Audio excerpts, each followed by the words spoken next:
Welcome and welcome back. This is our next reading in the Aquarian. I believe we're on chapter 86, so we'll do 86 and 87. I thought about adding 88, but it's a bit long and we'll just have to leave that for next week. All right, so let us begin by closing our eyes and centering in. Just take a deep breath in and out. Another deep breath in and out. A few more quietly at your own pace.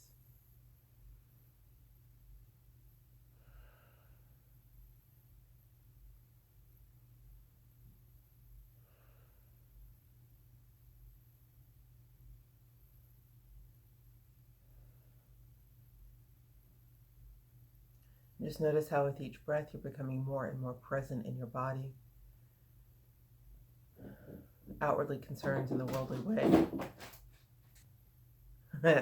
In the worldly way, just fall away to the side.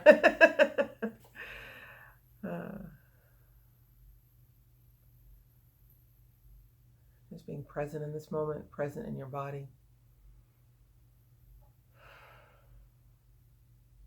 Feeling your mind coming back to yourself and what's real.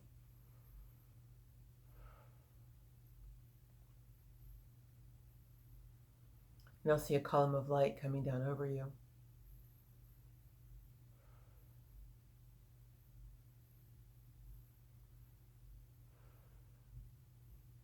Be fed by each breath you take in the light.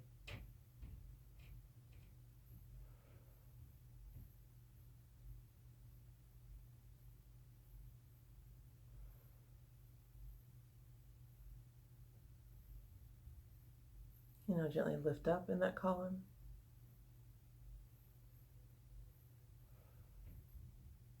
Out of the denseness of this physical reality.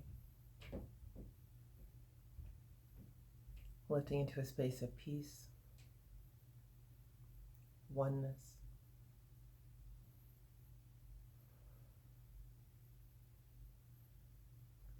All support, all power, all knowledge is within you, in and around you.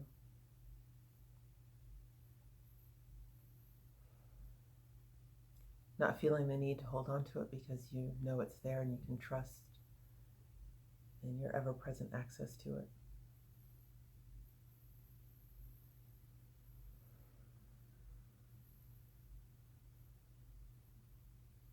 When you feel secure in this reminder of the greatness of who you are,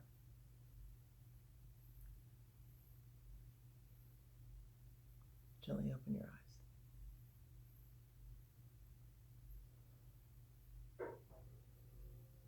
It is so nice to connect with that inner self.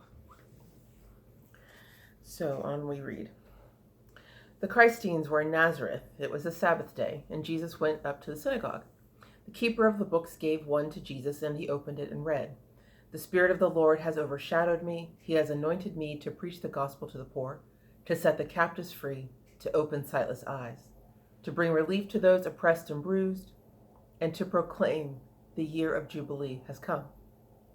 When he had read these words, he closed the book and said, "This scripture is fulfilled before your eyes this day.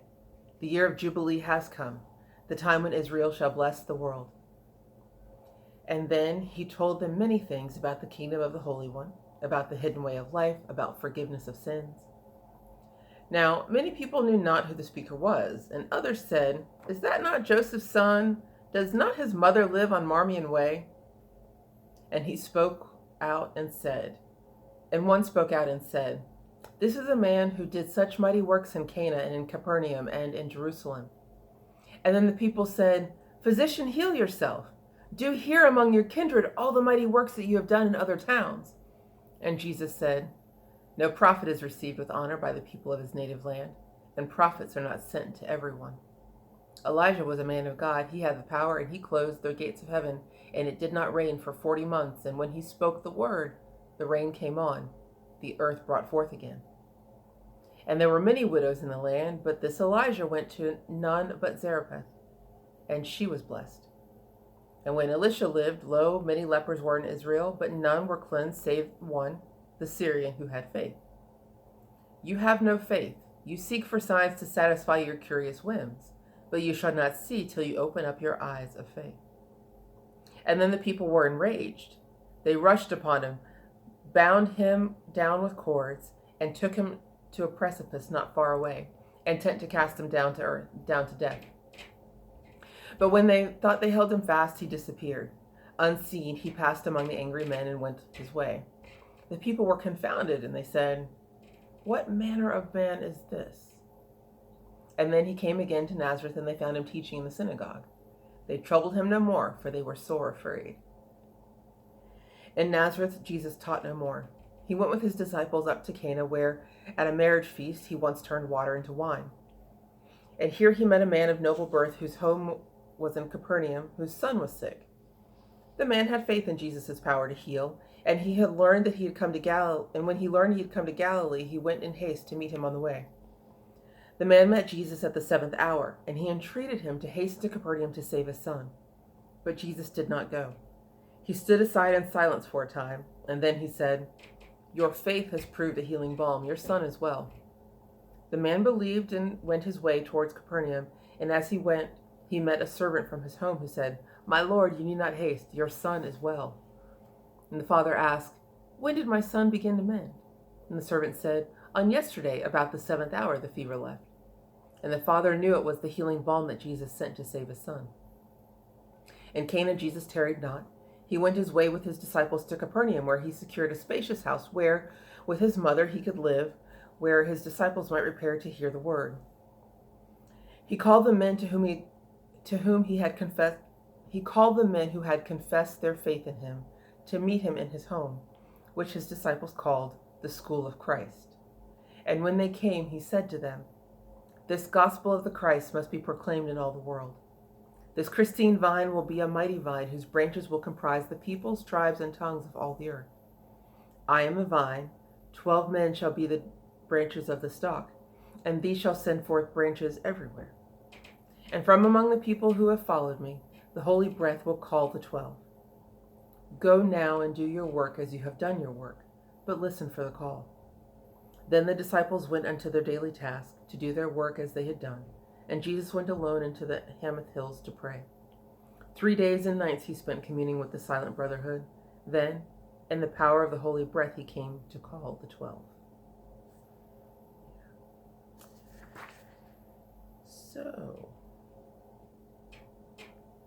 All right, so we start with Jesus speaking a few words in the temple.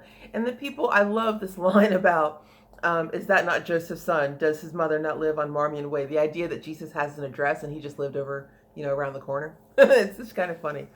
Because we don't think of him in that way, I don't imagine. But the people, they want, hey, isn't he the one that's worked these miracles? Do for us these same signs and wonders. You did it for these other people. And he's like, but a prophet isn't respected in his homeland. And you want signs and to satisfy your whims, your curious whims, but you're not interested in listening to what I say. And the people, and it's interesting because when they give the synopsis of the chapter, they say that he offends the people.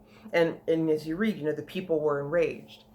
And it's like, well, the people chose to get offended, right? He didn't say anything inflammatory specifically to insult them. He simply laid out the truth of what was behind what they were asking.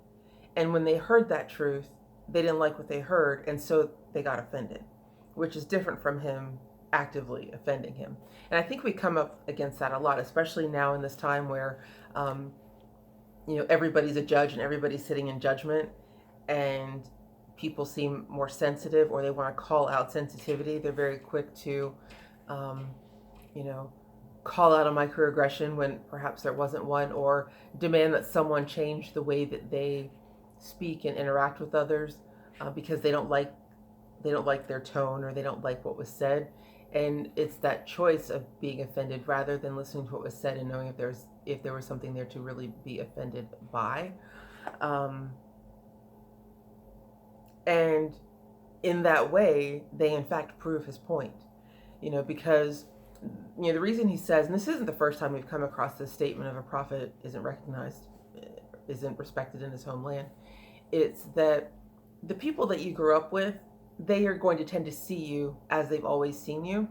And invariably they're comparing you to them, and they don't want to see that difference. And if they do see the difference, they're more inclined to hold you in a negative light because of it. And so you can go somewhere else and people will see you as you present yourself. And so they can hear the message. But when you're presenting to the people that have always known you, they see everything else about you, the fact that you've grown up together or the things that you did when you were younger, and they don't meet you where you are now. And they certainly don't, because they're engaged in that comparison, they don't hear what you have to say and take that word as nourishment and see how it might be applying to themselves. And that's what happened with the people here. Like, he was telling them that, the prophet doesn't come to everyone, and he gives them those examples, and he's like, you just want to see the signs and wonders. You're not really here for the message. And they got offended because they weren't there for the message, and he told them that directly. And so they tried to bind him, and it didn't work because his vibration is higher than theirs, and so he was able to disappear. And then they were afraid because, well, he has this power to disappear. And then we move on to the next bit where he heals someone based on he heals a man's son based on the father's faith, right? He doesn't actually have to go and see the son. He doesn't have to go and lay hands on him or breathe on him or whatever the thing might be. By his father's faith, the child was healed. And that's, again, going back to, I think we've talked about this before, stepping into your heart and asking your prayer, a true prayer from your heart. That is enough. And I love that as the Father, so Jesus doesn't go right away, and he's silent, which is him like sending the energy of healing to the Son, and he tells the Father, go, your son is well. And then it says, the man believed and went towards Capernaum. He didn't stop and say, are you sure? How is that possible? He engaged with Jesus and asked his prayer and asked that he be healed. And when Jesus turned to him and said, your son is healed, you can go now, he believed that, and he accepted that healing and went back to his home, expecting in full faith that his son would be healed. And by that father's faith, his son was. And it happened in the exact moment that he had asked his prayer. So not only can healing happen over distance, it happens without relation to time. It happens instantly. And that happens because it moves on faith. And that's something I think it's good to remember.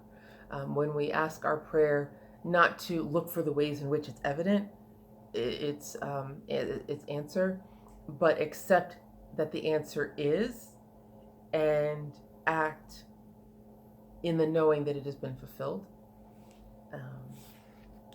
And then he sets himself aside and moves into this new house, and tells all of the disciples that we've seen so far, and those who are in the community, that to go about your business and now listen for the call. And that's what we have to look forward to in our next section of reading. But I love the idea that he's put it out for them that there's going to that your mission is going to be the branches of this tree of which you're going to be the stalk and the branches of this tree, and you will go out and create more branches. But in the meantime, go on about your daily business. You don't have to sit and wait for it. You don't have to not be engaged in your life as you normally would, because the truth is we are, as we mentioned before, priest is an example. You are that wherever you are. You don't have to be set aside for that, or in a special place, or it can only happen because you were in this place at this time. You go about your daily business, and then you wait for the call of Spirit to be heard. So there we are. And that's what I would say for you this week. Go on about your business, knowing that you will be called to your greatness, and be listening for it. Be engaged. And so we leave it at that. I will see you next week or at our next reading. I look forward to it. I hope you do too. Bye.